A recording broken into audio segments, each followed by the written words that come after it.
दोस्तों पश्चिम बंगाल में भगवान श्री राम का रैली बड़े ही धूमधाम से इस बार निकाली गई थी, क्योंकि हाई कोर्ट के आदेश के बाद लोगों में गजब का उत्साह था।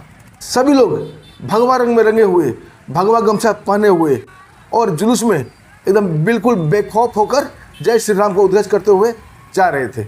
लेकिन इस जुलूस में कोई था जो बिल्कुल शांत था। उसकी आंखें रहस्यमयी थी और बार बार इधर उधर का नज़ारा देख रही थी। चेहरे से लग रहा था जैसे कोई भयंकर साजिश में वो डूबा हुआ है और कब क्या कर बैठेगा नहीं पता। किसी को उसके ऊपर शक नहीं होता है, क्योंकि वो भी भगवा गमछा गले में लगाया हुआ था। लेकिन उसकी एक्टिविटी देखकर रैपिड एक्शन फोर्स के एक जवान को शक हो जाता है और भीड़ को चीरता हुआ धीरे धीरे वो जवान उसके पीछे पहुंच जाता है और उस पर निगाह रखने लगता है। वो व्यक्ति बड़ा ही रहस्यमय ढंग से भीड़ के बीच कुछ बुदबुदा रहा था, जैसे वो अपने आप से बातें कर रहा हो। रैपिड एक्शन फोर्स के जवान को समझते देर न लगी कि इसके कपड़े में कहीं न कहीं वायरलेस माइक लगा हुआ है, जो अपने किसी साथी से वो बात कर रहा है और दिशा निर्देश कर रहा है।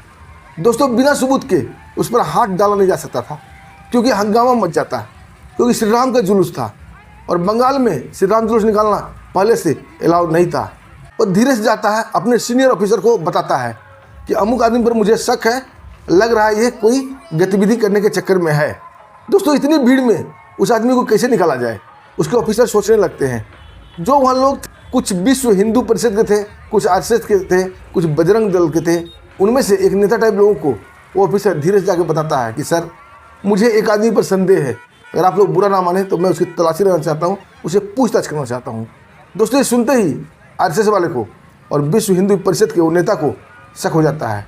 उसकी छठी इंद्रिया एक्टिव हो जाती है और तुरंत ऑफिसर को आदेश देता है कि आप जो चाहे कर सकते हैं, क्योंकि आप सुरक्षा के लिए आए हैं। दोस्तों धीरे धीरे एक घेरा बना लिया जाता है और घेरा में उसे साइड कर लिया जाता है। वो बंदा अब घबराने लगता है, उसे समझ में आ चुकी थी कि वो फंस चुका है।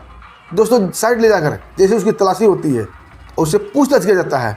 दोस्तों वो एक बांग्लादेशी एजेंट था और रैली में धमाका करने का प्लान बना के तैयार था। उसके बाद जो होता है दोस्तों, रैपिड एक्शन फोर्स के जवान और उसके ऑफिसर्स और विश्व हिंदू परिषद के लोग कैसे इस साजिश को नाकाम करते हैं, आइए दोस्तों जानते हैं इस कहानी में। बड़ा ही दोस्तों एक्टिव न्यूज है। आइए दोस्तों पूरी न्यूज, पूरे कहानी जानते हैं विस्तार से। दोस्तों कहानी शुरू करने से पहले आप सभी को जय श्री राम। आप लोग हमारे वीडियो काफ़ी मात्रा में लाइक करते हैं और चैनल को सब्सक्राइब भी करते हैं। आप राम भक्तों से मेरा अपील है कि मेरे वीडियो को लाइक कर दें और कमेंट में जय श्री राम जरूर लिखें। आइए दोस्तों पूरी कहानी को जानते हैं विस्तार से, कहाँ क्या कैसे हुआ। दोस्तों आप लोगों को पता है पश्चिम बंगाल में जय श्री राम बोलना भी गुनाह है, क्योंकि पश्चिम बंगाल की जो मुख्यमंत्री है ममता बनर्जी, उसे जय श्री राम के उद्घोष से भी चिढ़ है। जय श्री राम बोलने वाले को जेल डालने की धमकी देती है। वहाँ तो इफ्तार पार्टी और मुसलमानों का प्रोग्राम बड़े ही धूमधाम से मनाए जाते हैं, लेकिन दुर्गा पूजा, रामनवमी या कोई भी हिंदू फेस्टिवल उस पर रोक लगा दी जाती है।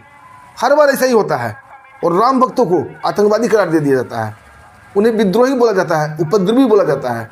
लेकिन दोस्तों समय बदलता है और इस बार श्री राम के भक्त लंबी लड़ाई लड़े और कोर्ट तक पहुंच गए कि जब यहाँ इफ्तार पार्टी हो सकती है तो हमारे जय श्री राम का जुलूस क्यों नहीं निकल सकता, उसकी रैली क्यों नहीं निकल सकती। और कोर्ट मजबूरन आदेश देता है कि रैली को धूमधाम से निकाला जाएगा। दोस्तों ये सुनते ही वह खुशी की लहर छा जाती है। अब विश्व हिंदू परिषद, आरएसएस, बजरंग दल, शिवसेना, बीजेपी सभी मिलकर ऐलान करते हैं कि इस बार भगवान श्री राम का भव्य जुलूस निकाला जाएगा, जो दुनिया देखेगी कि बंगाल में भी जुलूस कैसे निकाला जाता है। और दोस्तों इस सब का अगुवाई कर रहे थे वहाँ के पक्ष के नेता शुभेंदु अधिकारी, जो कि एक जुझारू आदमी है। शुभेंदु अधिकारी ने ऐलान भी किया है कि भगवान श्री राम का मंदिर जो अयोध्या में है, उसी के तर्ज पर बंगाल में एक भव्य श्री राम का मंदिर बनाया जाएगा। चल दोस्तों रैली पे आते हैं।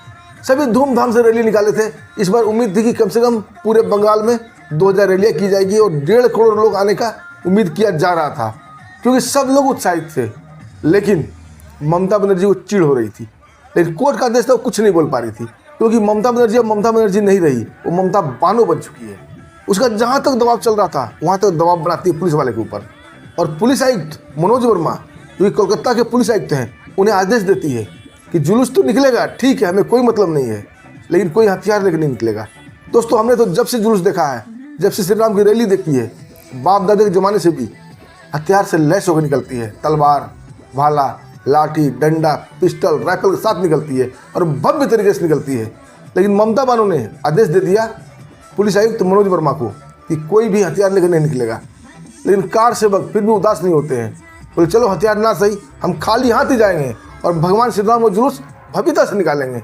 और दोस्तों ऐसा ही हुआ, जुलूस भव्यता से निकल रही थी, लोग उछलते कूदते जय श्री राम का नारा लगाते हुए चल रहे थे, क्योंकि कितने वर्षों के बाद श्री राम का जुलूस वहाँ पे कोर्ट के आदेश से निकाला गया था। दोस्तों इस जुलूस से पहले सभी दल की एक मीटिंग होती है जिसमें विश्व हिंदू परिषद, RSS, बजरंग दल, शिवसेना और बड़े बड़े पुलिस के अधिकारी भी थे जो कि रैपिड एक्शन फोर्स के थे, क्योंकि इन सभी नेताओं का कहना था कि हमें बंगाल पुलिस पर भरोसा नहीं है।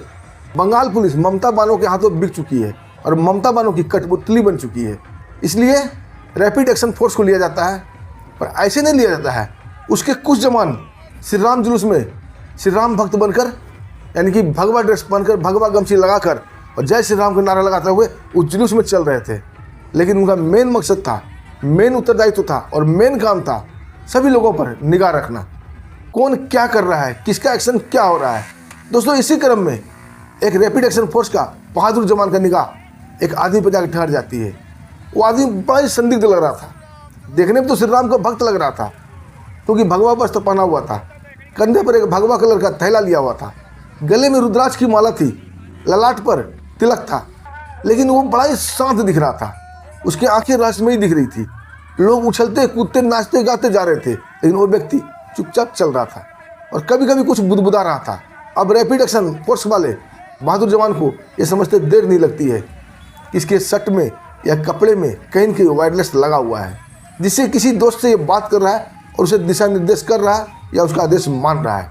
दोस्तों रैपिड एक्शन फोर्स का वो जवान तुरंत एक्शन में आता है और भीड़ को चीरता हुआ उछलता कूदता, ताकि लोगों को शक ना हो कि वो रैपिड एक्शन फोर्स का जवान है, उस व्यक्ति के पीछे आ जाता है और ध्यान से उसकी बातें सुनने लगता है।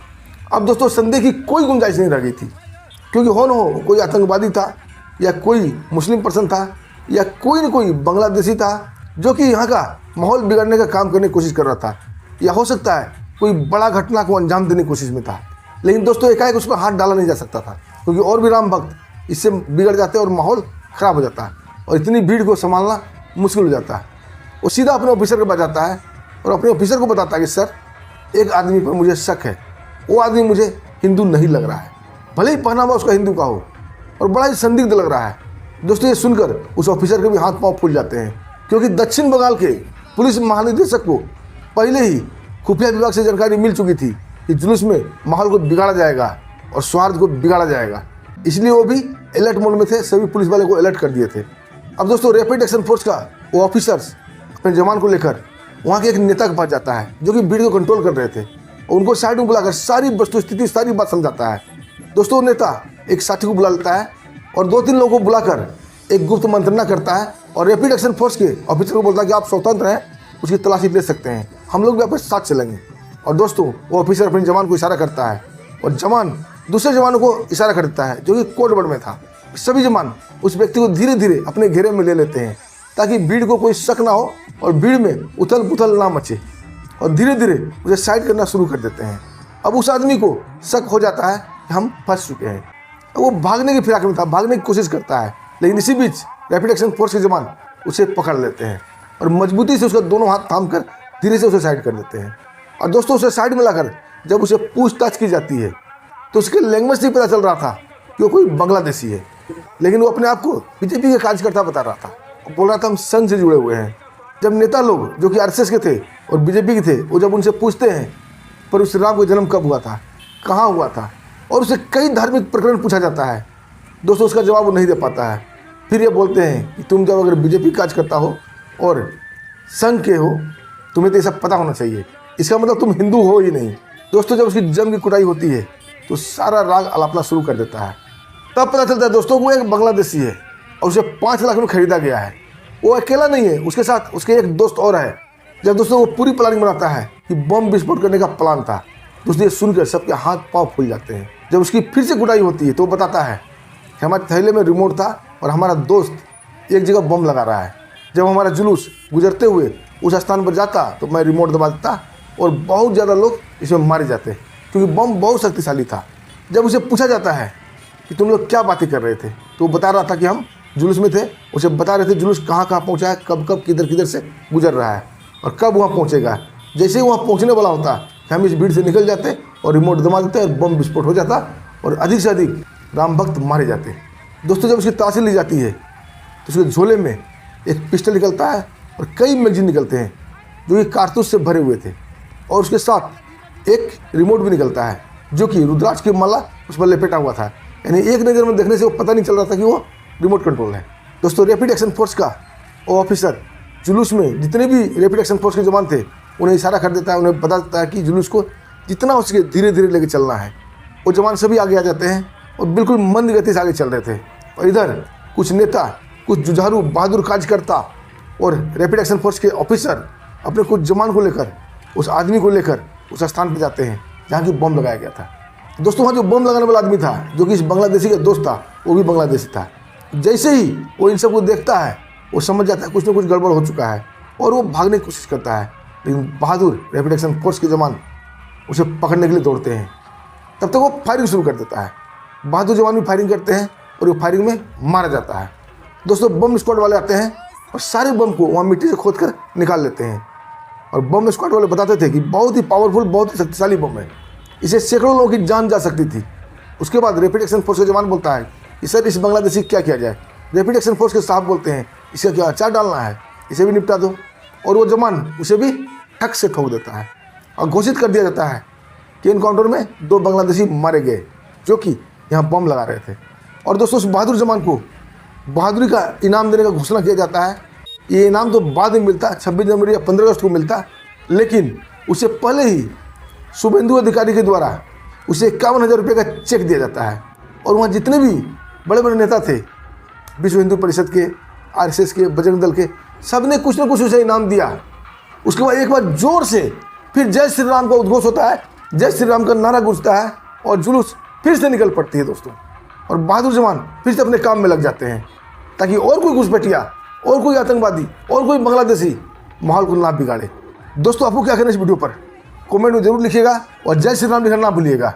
दोस्तों, हमें आज्ञा दीजिए। जय श्री राम।